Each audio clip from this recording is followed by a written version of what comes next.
There are a good many people, specialists in the field, as you know, who believe that language is simply a matter of training, that a child can be trained to speak, and that there's nothing unique about this.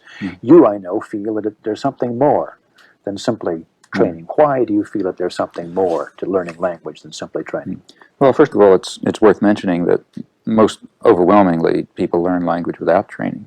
I mean, if you simply immerse a child in a situation in which language is spoken, he acquires this system. But it's more than a response to the stimuli of the person around him speaking? Well, the most obvious and sort of gross fact about language, which shows that, I think, is the innovative, creative character of it.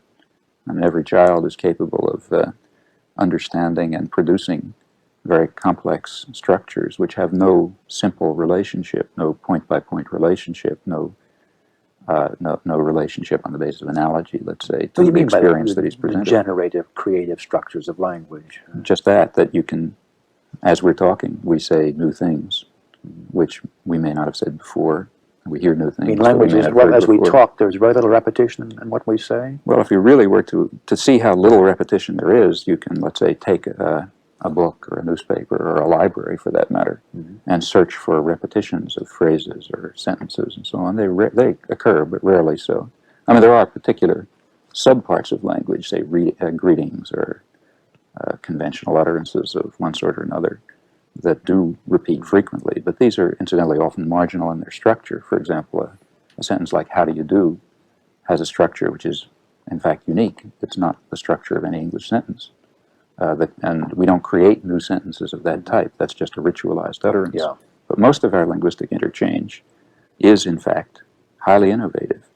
And of course, it's not just random. I mean, it's innovative, but somehow appropriate to situations. It doesn't necessarily follow the rules that we were all taught in school of a subject and a predicate or a noun and a verb. I mean, I would have the impression that somehow in my schooling I was taught to do what it is that I do now. Yeah, well, people have that impression, but the reason is that the actual rules of language, which certainly are not taught in school, because in fact nobody even knows them to this day, are totally unconscious. I mean, what you're taught in school is some relatively superficial set of generalizations about some of the products. Are they important? Is it important to know that? Well, I think it'd be important to know it, but the point that has to be stressed is that first of all, that everyone knows, speaks a language very fluently and a very rich language before he ever goes to school.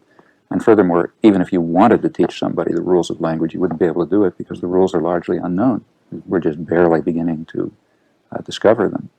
It seems to us that there's no problem in speaking, just as it seems to us that there's no problem in, let's say, walking.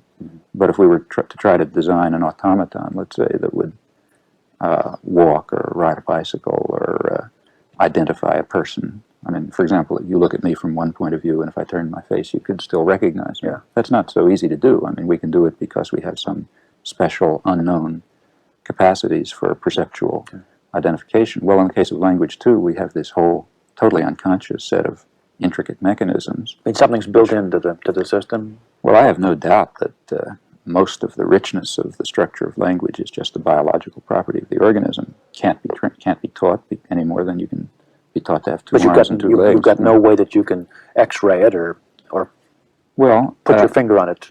At the moment, neurophysiology is not in a state where one can detect the physical structures that underlie linguistic use. I mean, only rather gross things are known. For example, it's known that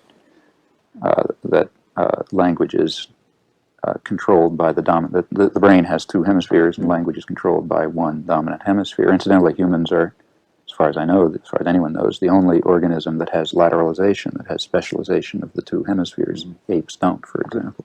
And this is, as is well known, this is closely connected with language, and areas of the brain are known that have special relevance to various language functions. But when you get into the detailed, intricate structure of the system, it's still a mystery, entire mystery. One might say the same about learning. Nobody knows anything about the neurology of learning either, for that matter. Now, one of the most controversial things that you've come up with is the fact that what you're saying is true not only of English, but true of all languages. There's a commonality that runs through all languages. I would have guessed that some languages were so rigidly structured that if you learned a set of 20 rules, it would take care of all situations. Well, see, if what I just said before is true, that is, if a great deal of the structure of language is just a biological property, that you bring to the learning situation, not something that you acquire in it. And if we further assume, as is unquestionably the case, that humans are not specifically adapted to learn one language or another, that is, there's no racial difference that makes it easier for you to learn this language or that language or something of that sort. From those two assumptions alone, it follows that all languages are going to be essentially uniform in that part of their structure which is biologically determined, just as there are only going to be certain possible limitations in the kind of gait that you can use when you walk. And you can't fly, you know. No human being's going to fly. We're all going to walk. We may walk in slightly different ways, and these may be culturally determined in part, and so on. Well, I don't want to press the analogy too far. There's more differentiation in language than that. But still, I think that there is simply a biologically determined, rich framework, which we can learn a lot about, incidentally. I think we can find out a good deal about it, and there are interesting theories about it that predispose us to acquire a system of great complexity of a very specific sort on the basis of a very slight familiarity, a very slight exposure to data. See, one of the most remarkable things about acquisition of language is that the child, or for that matter an adult, has had very few seconds in his lifetime, and the total range of data available to him is rather small as compared with his ability to express himself and to produce and understand sentences and utterances and discourses as he does in his normal life. And that again indicates that there's a rich biologically determined structure which therefore must be uniform across languages.